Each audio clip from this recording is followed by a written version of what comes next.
Okay, welcome everyone. This is the Powerup demo, and we're going to have Anshul, who worked on the Android for Powerup, and then Sonia goes second, who worked on the iOS version of Powerup. So Anshul, I'm going to pass it over to you. Hello, my name is Anshul and I'm currently a final year student in Delhi Technological University, and I've worked on the Powerup Android with Sisters organization in Google Summer of Code this year. So I'll start with sharing my screen.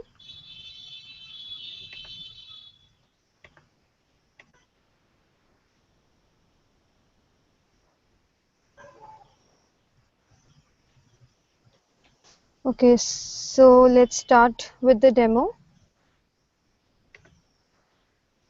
I hope everyone can see it.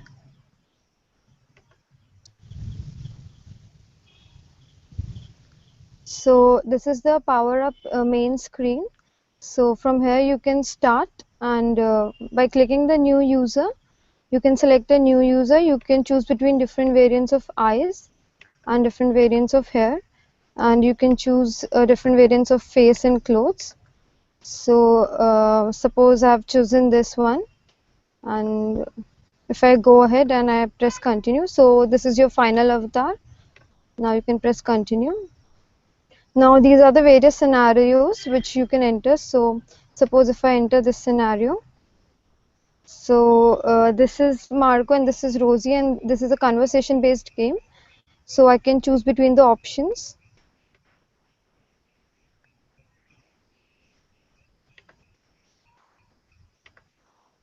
So it displays, this is the final summary screen. So it displays the current points here, and so you can continue.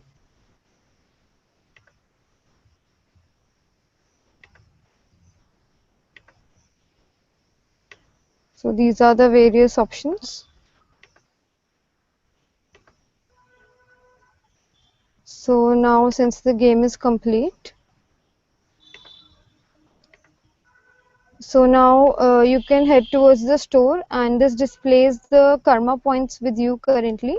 So you can now go into any of these and purchase the accessories and clothes or hair. So for example, you go to clothes, and suppose you want to purchase this particular set of clothes, and the current points are displayed here, the points which you need to purchase the clothes. So if you press continue, so the dress has been changed and you press continue. Now if you go again to the this screen, you will see that the karma points is reduced, and if you go to that particular cloth, you see that it has been paid for. That means you have already purchased it. Now since the karma points are lower than the points to be purchased, if you press on continue, it will show you not enough points. So similarly, there are various variants of in this store. You can purchase various here, and these features, they have been developed by the developers only. Okay, so you can go back.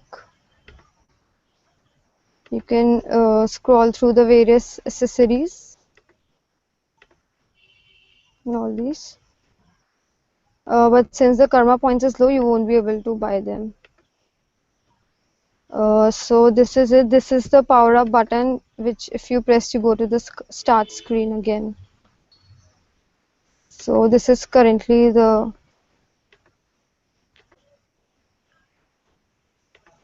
hold on. Okay, so that is it. So is there any questions?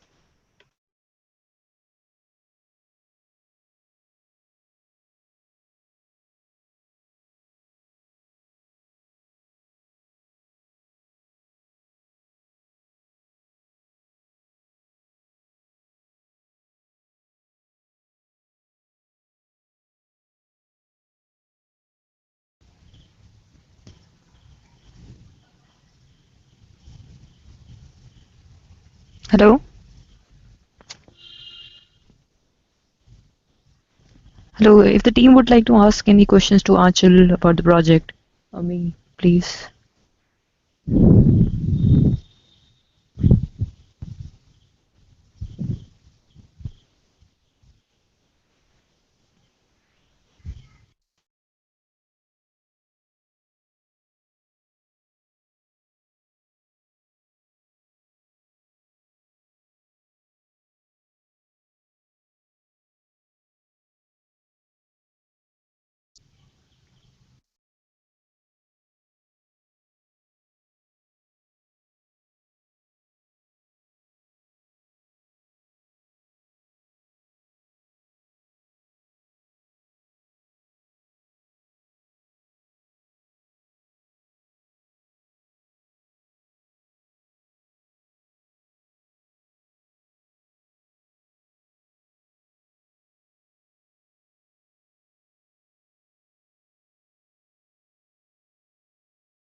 Hello, can anyone hear me?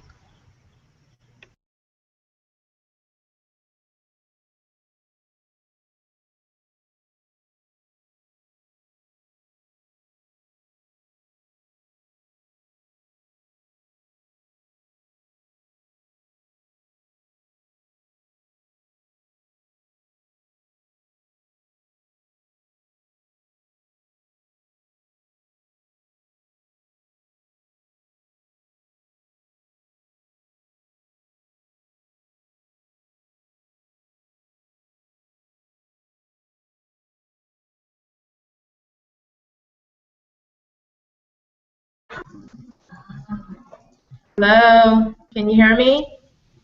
Anyone? Hello? Yeah. Hello? Yes, we can hear Yeah, you. Yes, we can hear you now.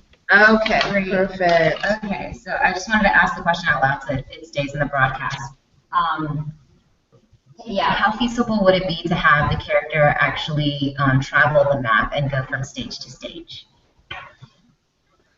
Okay, so in the future iterations, we had this plan of including animations and sound effects to the application.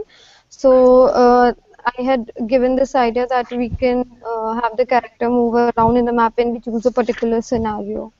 So yes, that would be feasible. And then my second question was, when they answer I guess incorrectly to get like more karma points, what kind of like notification or alert do you give them that they may be entering an unsafe environment? Okay, so there is nothing like that currently. The points are evaluated and there is no negative marking for any of the answers. The points are being given for every answer. It's just that for some answers the points are higher and for some they are lower. Hmm, okay. So what were your requirements for this summer for this particular implementation? So this summer was actually aimed at the dressing room implementation. Mm-hmm. Previously, there was no dressing room tool, so that was the one big feature that we had to work upon. The dressing room feature in which we could select on features and the points could be added and decreased. Mm-hmm. And there would be a paid feature, paid labeling, paid function. And what about what type of testing that you and Sonia did as far as to make sure that it was kind of this, make sure that it was the same on both platforms, on both devices? Okay, so we used to have regular hangout sessions, and in the initial sessions, I found out that the UI for the Android and iOS is a bit different. So I got the UI from the project manager, and I changed the entire Android UI to be similar to the iOS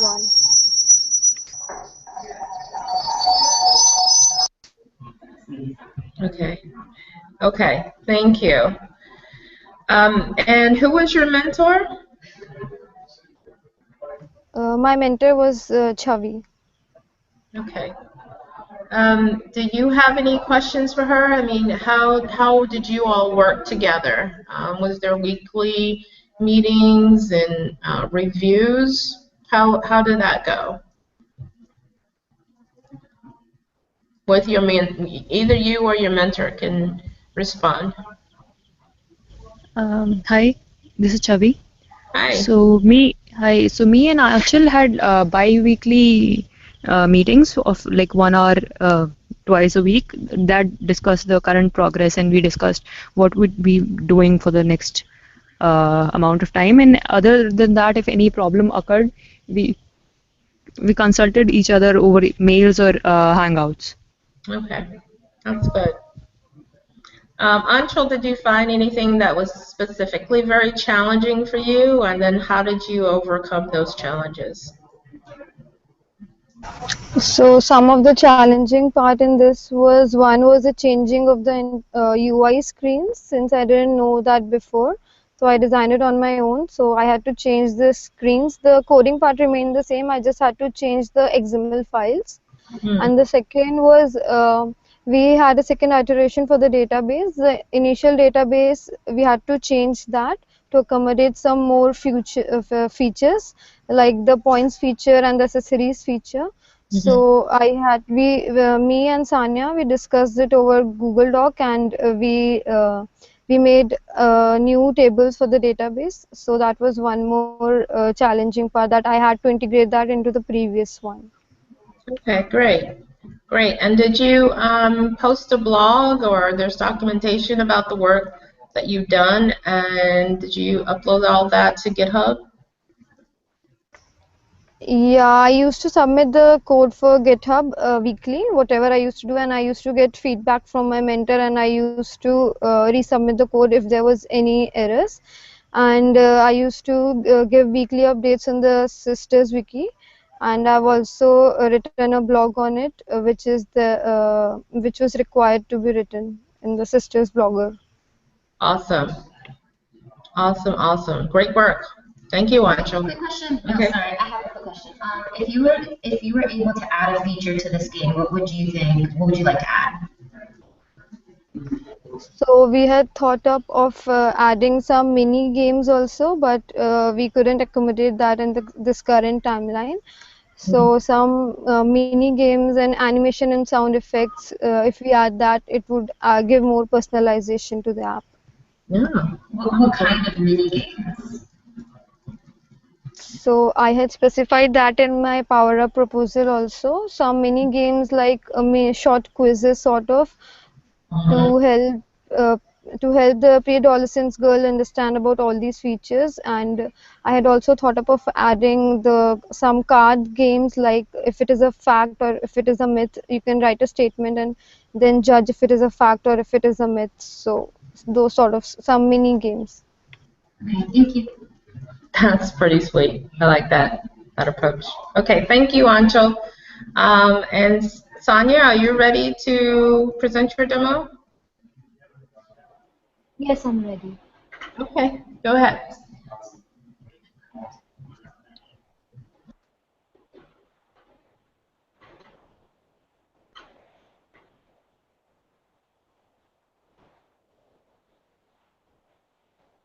Okay, can you guys see the slides? Yes, we can. All right. So I'm going to introduce myself. My name is Sanya Jain, and I'm a final year undergrad student pursuing BE Honors in Computer Science from BITS Pilani, India. I worked on Powerup iOS project as a student for Google Summer of Code 2016. Now I'll quickly talk about my project and the progress I made during the summer. So let me introduce the project to you. Um, Powerup is an educational mobile game app that allows young girls to learn about reproductive health and self-esteem by navigating the life of their avatar through a choose-your-own adventure game. So the intent of the game is to help pre-adolescents to learn about SEL health skills in a fun, interactive way. And my mentors were Jennifer and Harshita, without whom I couldn't have made the progress that I made. And I've developed this in Swift language. So the focus of GSoC 2016 was on the following features. Dressing room 1, that includes the user to choose facial features, clothes, hairstyles, then creation of a customized avatar, then creation of dressing room 2 to choose accessories, clothes, hairstyles, assign points to items, and display the paid labels depending on the articles that you purchase, and start a new user functionality that I'll demonstrate when I give the demo. And also we worked on certain database changes to help customize the avatar. Now I'll show the demo to you. A second.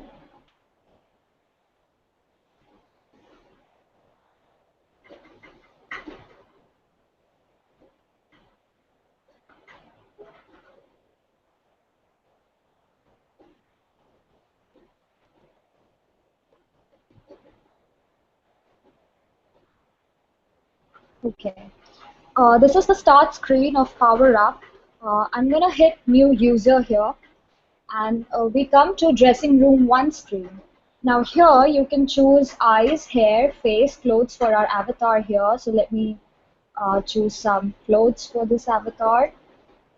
Now you can experiment here and choose whatever you like, try different combinations. It's actually a lot of fun doing all this. I hit continue and I come to the map screen. Now from here you can go to different levels in the game. Let's try and play level 1, that's on communication and refusal skills. So the thing to note here is that the avatar that you create in dressing room 1 is going to appear across all screens. So you can choose whatever option. Let's hit B and let's hit continue and you come to the ending screen. Now this is the concluding remark and this is the karma points that you earn because you played this level and you've played it well, so you've earned a lot of points, and you hit continue and you come to dressing room 2 screen.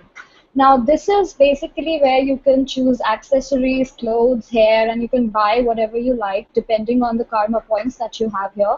So let's explore accessories. Now here you have handbags, glasses, necklaces, hats, and you can see that the points here are displayed at the bottom of each article. Now these points, and on the Android and iOS versions, we collaborated to have similar points and similar articles as well. So let's say I want to purchase this purse, so I'll have to hit this item, and you can see that a paid label appears here. At the same time, karma points are also deducted depending on the score, depending on the price of this article. So after that, if you want to purchase some glasses, so you can hit this particular item and a paid label appears and the karma points are deducted. Now you can try on different accessories. You can see that this costs more than the points that the user has. So if you try clicking this, you will get an alert message which says that you cannot actually purchase this because you don't have appropriate points. So you can try on all these features and necklace, but here again you won't be able to purchase it because you don't have sufficient points. Now let's hit continue and let's try some clothes for our user. The alert message will pop up here as well. All these clothes are of 10 points, so let's hit continue. And now you can choose some hairstyles if you want. Now this you can purchase, so you can try. And now your points get deducted, and now let's hit continue. Let's hit continue and you come to the map screen again. Right, and the new user and start button functionality that I talked about. So you can see that you have a start button and a new user button here. So basically start button will restore the previous instance of the game. So if I hit start here and I hit level 1, so you can see that you cannot play this level because you've already played it. So this basically restores the previous instance of the game. And if I hit level 2, now you can see the same avatar appears that you actually created in the previous instance of the game. So this is level 2 and you can play this and you come here and hit the power up button here to come to start screen. And if you click new user, you'll again be presented with dressing room 1 screen. So you can go all over again. So yeah, I think that's all for the demo. Next up, I'll talk about the future scope or the features that we can include to this game. So we can include health and powers feature that will be incorporated after the end of each scenario. Then we can add animation and sound effects to give it a more gamified look. A timestamp can be included, which will keep track of the time, and user will have to complete a particular scenario in say like 30 seconds. You can include mini games that Anshul talked about, and the avatar current emotion feature which will be displayed at the bottom, and it will change depending on the line of communication. Then you can add more scenarios. Finally, we can keep track of different users in the game by making a login system kind of a thing. So we can do that as well. And some of the challenges that I faced and other comments. So while creating the customized avatar, that entire exercise involved some amount of experimentation, and it was actually fun to fit all the features properly to get a proper final avatar character. I faced certain errors while passing image data across different view controllers because the same avatar had to be included across all screens. But these were resolved through with the help of my mentors and online resources. Then I renamed the project to Powerup on GitHub, which led to a lot of build errors, and this had to be resolved by changing files internally. So I've documented these errors. And after midterm, I upgraded Xcode to 7.3.1, which resulted in the upgradation of Swift syntax as well, which led to a lot of compile errors, and that had to be manually fixed by fixing the syntax.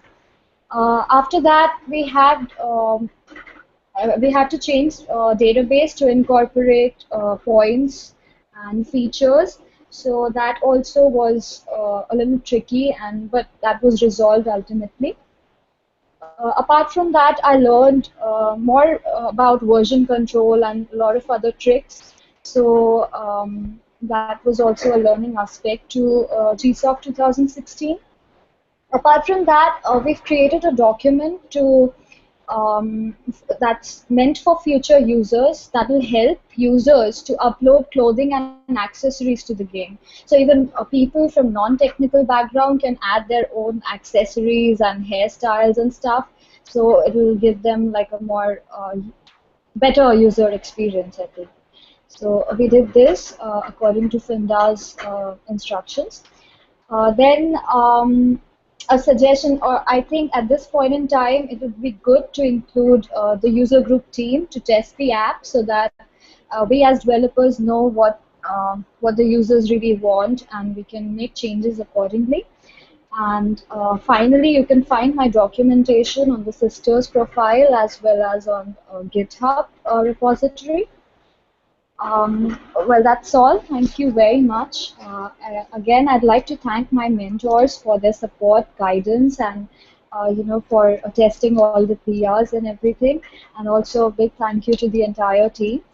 And I'm excited about this project, and I hope to continue this project.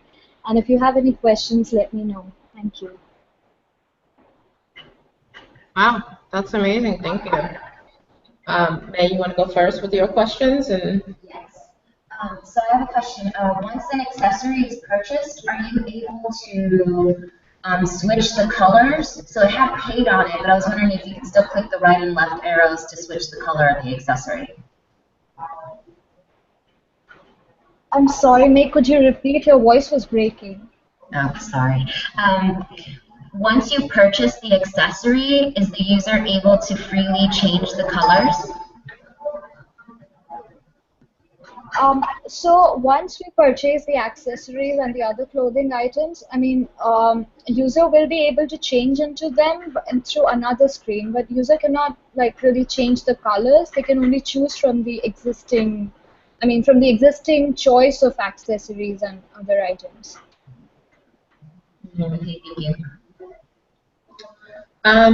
So I noticed it was slightly different from the Android. What was the major challenge from what you both see on the Android and the iOS? Is there something different using Swift, or were you limited to just certain classes or design?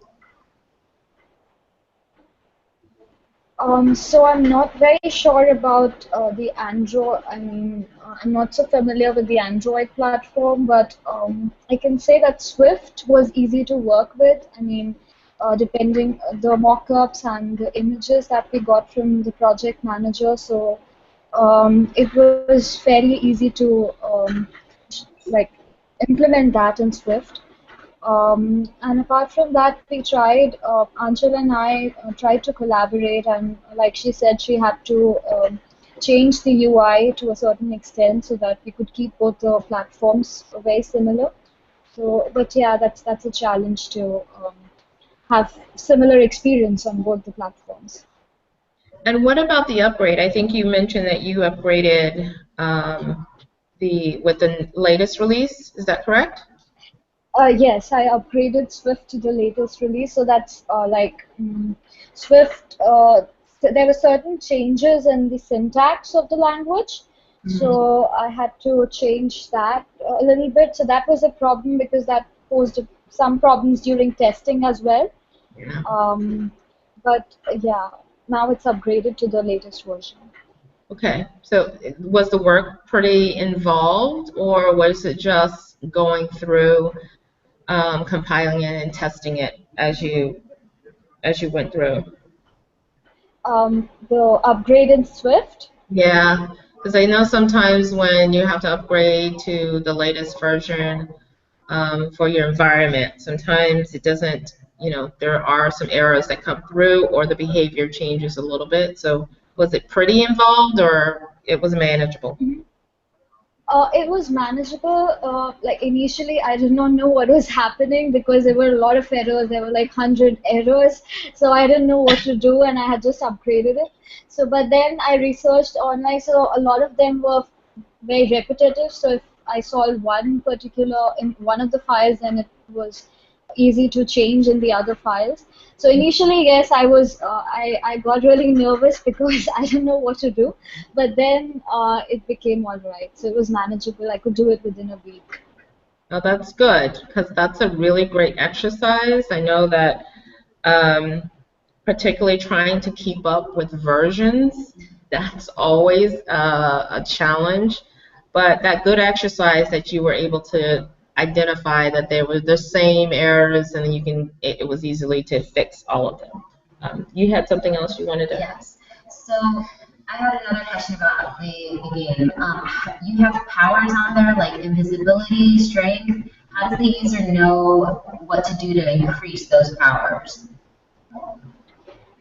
Yeah, so that's like a feature we would like to include in the future. So basically, those powers are superpowers that a user earns after the end of every scenario, depending on how the user played that level. So user cannot, I mean, you can earn powers like telepathy and strength and stuff. So maybe you can use that to buy more accessories, but like we're not, but that's like a thing we would like to implement in the future. I think So maybe we can use that in mini games as well, those Yeah, powers. yeah. That's a good idea too. Who are your mentors? Jennifer and Harshita. And are they located locally to you or? So Harshita, she just moved to Los Angeles, and Jennifer is also based in Austria, I think. So we had like completely different time zones. Jennifer was GMT plus 2, and Harshita is like in the Eastern time zone.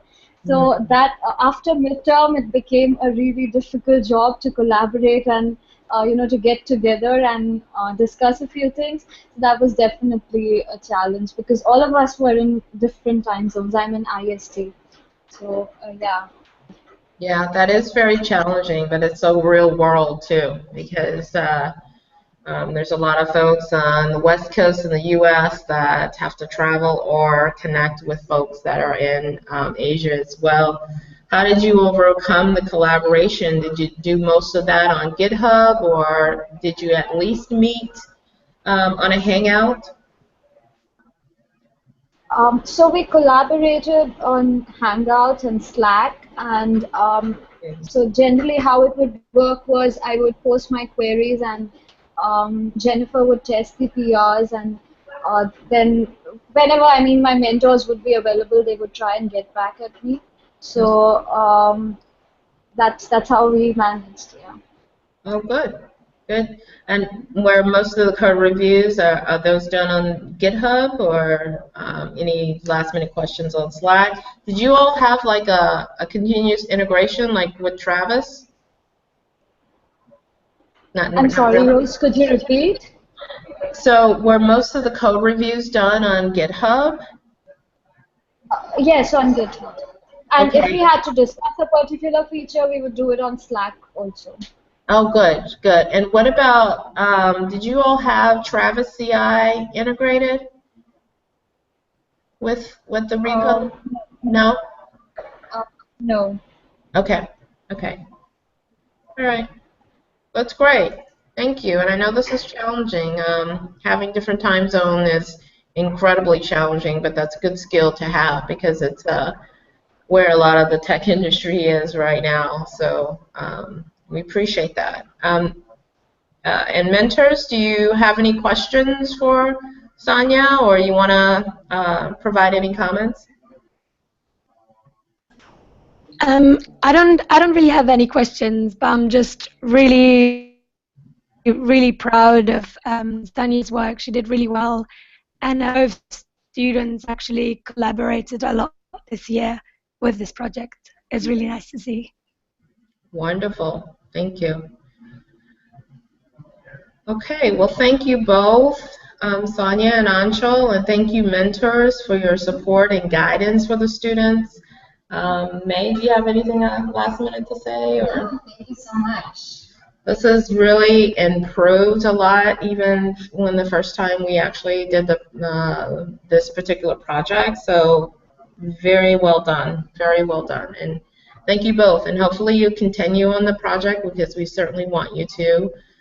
You both have some great ideas on the mini games. I'd like to see those, and I know that would be very useful for the product as well. So thank you, and we look forward to you coming out next year, or I know Maybelline is actually recruiting for Google Code In, which is our 13 to 17-year-old, and you certainly can participate in that as well. So thank you. Thanks, everyone. Thank you so much. Thank you. Thank you. Okay. Thank you. Bye.